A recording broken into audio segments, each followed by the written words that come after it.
পুখুৰীত দলিয়াই দিয়া কি কাৰণে এই উত্তাল পৰিস্থিতিৰ সৃষ্টি হ'ল মূলতঃ দুটাকৈ ৰাজনৈতিক দলৰ মাজতে সংঘাত ভোটাৰৰ মাজত সংঘাত নে নিৰ্বাচনী বিষয় আৰু ভোটাৰৰ মাজত সংঘাতটো কাৰ মাজত কি ধৰণে হৈছে কিয় হৈছে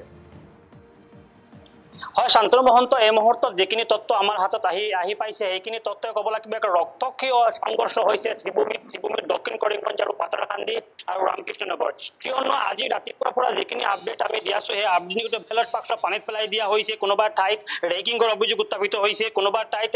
মল্লযুঁজ যেটো কৈছে একে ওপৰৰ পৰা আক্ৰমণ কৰাৰ ঘটনা সংঘটিত হৈছে বেলট চুৰি হৈছে তাৰ পিছত চেৰাগী এলেকাত কংগ্ৰেছ পাৰ্টিৰ ওপৰত আক্ৰমণ কৰা হৈছে পাতাৰকান্দিত একে ঠাইত প্ৰায় 7জন লোক আহত হোৱাৰ খবৰ কিন্তু আমাৰ হাতত আহি পৌঁছে আমি প্ৰতিটা মুহূৰ্তৰ আপডেট আমি এনবি নিউজৰ দৰ্শকক দি আছো কিন্তু তাৰ গুৰুত্বপূৰ্ণ সবথেকে কথাটো হৈছে যে অলপ সময় আগতে এখন প্ৰায় 1 ঘণ্টা আগতে কিন্তু দলচৰাত 14 জিলা যে এলপি স্কুল আছে প্ৰায় 1381 নং ভোট কেন্দ্ৰ আছে সেই ভোট কেন্দ্ৰৰ বেলট বাক্স পানীত পেলাই দিয়েছে কিয়নো ইয়াত যে ভোট গ্ৰহণ অনুষ্ঠিত হৈছে এই ভোট গ্ৰহণত ক'ব লাগিব যে মেম্বাৰৰ ভোট যেটো আছে মেম্বাৰ সদস্যৰ ভোট লৈ কিন্তু ইয়াত এক উত্তপ্তকৰ পৰিস্থিতি সৃষ্টি হৈছে তাৰ পিছত একাংশ দুষ্কৃতিয়ে কিন্তু বেলট বাক্স লৈ গৈ একটা মসজিদৰ পুখুৰীত কিন্তু এটো পেলাই দিয়া ঘটনাৰ অভিযোগ উত্থাপিত হৈছে অভিযোগ নহয় পেলাই দিছে তাৰ পিছত কিন্তু পাতাৰকান্দি আৰক্ষী আৰু বাৰিগ্ৰাম আৰক্ষী ঘটনাস্থলত আহি উপস্থিত হৈছে এক উত্তেজনাকৰ পৰিস্থিতি সৃষ্টি হৈছে ইয়াৰ স্কুলৰ ভিতৰত যিখিনি আসবাবপত্ৰ আছিল সেইখিনি বেংগে দেওয়া হয়েছে তাছাড়া কিন্তু আৰো ক'ব লাগিব ইয়াত কেইবাখন বাইকৰ ওপৰত আক্ৰমণ কৰা হৈছে ভাঙ্গা হৈছে তাৰ পিছত কেইবাজন লোক আহত হৈছে যদি আমি ৰেকিংৰ কথা যদি এই মুহূৰ্তত উল্লেখ কৰোঁ তাহলে ক'ব লাগিব যে 162 নং দেৱান আলীৰ যে এলপি স্কুল আছিল সেই স্কুলত ব্যাপক ৰেকিং হৈছে কিয়নো এজন লোকে প্ৰায় 7, 8, 10টা পৰ্যন্ত ভোট দিয়াৰ দৃশ্য কিন্তু এনবি নিউজৰ কেমেৰাত বন্ধ হৈছে তাছাড়া মইনাত বকল্যাণ এমই স্কুলত কিন্তু এনেধৰণৰ ৰেকিংৰ অভিযোগ কিন্তু উত্থাপিত হৈছে আৰু দলগ্ৰাম আজি ৰাতিপুৱাৰ পৰা আমি যে দৃশ্য দেখুৱাইছিলো দলগ্ৰামত যেনেধৰণৰ ঘটনা সংঘটিত হৈছে এইটো ৱাৰ্ড সদস্যৰ ভোট লৈ ফলছ ভোট দেওয়াৰ কাজিয়াৰ ঘটনাটো লৈ কিন্তু এই ঘটনা পোহৰলৈ আহিছিল তাৰ পিছত পাল্টা আক্ৰমণৰ মতো ঘটনা হৈছে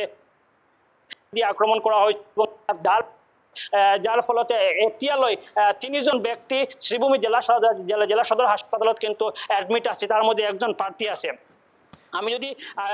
নিৰাপত্তাৰ দিটো যদি চাও আমি নিৰাপত্তা ব্যৱস্থা কটকটীয়া নাছিল নেকি তাৰ উপযুক্ত আৰক্ষী প্ৰশাসনৰ লোক মজুত নাছিল নেকি কাৰণ যি ধৰণে ঘটনা ঘটিল বহু ক্ষেত্ৰত বহুকেইটা ভোট কেন্দ্ৰতো আৰক্ষীও উপস্থিত আছিল কিয় ব্যৰ্থ হ'ল আৰক্ষীৰ সংখ্যা হয়তো কম আছিল অৰ্ধসামৰিক বাহিনী বা CRPF কম আছিল নে কি হ'ল দেখো শান্তনু মহন্ত সবথেকে গুৰুত্বপূৰ্ণ কথাটো হৈছে যোৱাকালি আমি কৰিমগঞ্জৰ জিলা আয়ুক্ত তাৰ ডিচিৰ লগত যেতিয়া কথা পাতিছিলো তেওঁ কৈছে ডিলিমিটেশনৰ পাছত প্ৰথমবাৰৰ বাবে এই নিৰ্বাচন অনুষ্ঠিত হৈছে ইয়াত সেনসিটিভ বুলি একো নাই তাৰ পিছত QRC টিম বনোৱা হৈছে তাছাড়াও সেক্টৰৰ লগতে অৰ্ধসামৰিক বাহিনী দিয়া হৈছে কিন্তু সবথেকে যে গুৰুত্বপূৰ্ণ কথা এখন সীমান্ত জেলাত কিন্তু এটা সেন্টাৰত এজন হোম গাৰ্ড আৰু এজন কনস্টেবল দিয়া হৈছে বেলেগকে দিয়া নাই একদম সেক্টৰৰ লগত 2জন বা 3জন অৰ্ধসামৰিক বাহিনী দিয়া হৈছে কিন্তু তাৰ ফলতে মানে কোনোবা ঠাইত কিন্তু নিৰাপত্তাৰ হৰুং টাকাৰ কাৰণে কিন্তু এনেধৰণৰ ঘটনা সংঘটিত হৈছে আপুনি চাওক কাটিগড়াৰ ঘটনাই কক বদৰপুৰৰ ঘটনাই কক দক্ষিণ কৰিমগঞ্জৰ ঘটনাই কক পাতাৰকান্দি এবং ৰামকৃষ্ণনগৰ যোৱাকালি ৰাতিও কিন্তু ভয়ংকৰ ঘটনা সংঘটিত হৈছে কিন্তু বেলট পেপাৰ চুৰিৰ ঘটনা কিন্তু আগতেই কিন্তু শ্ৰীভূমি জিলাত এনেকুৱা ঘটনা নাই কিন্তু প্ৰথমতে ক'ব লাগিব শ্ৰীভূমি জিলাত বেলট পেপাৰ চুৰি হৈছে 100খন পেপাৰ চুৰি হোৱাৰ ঘটনা কিন্তু উত্থাপিত হৈছে তাৰ পিছত কিন্তু জিলা সদৰৰ পৰা ততাতৈকে ইয়াত বেলট পেপাৰ আনি দিয়া হৈছে তাৰ পিছত নিৰ্বাচন আৰম্ভ হৈছে এটা ভয়ংকৰ ঘটনা একটা ৰক্তক্ষয়ী নিৰ্বাচন ক'ব লাগিব শান্তনু নিশ্চয়কৈ ধন্যবাদ জ্ঞাপন কৰিছো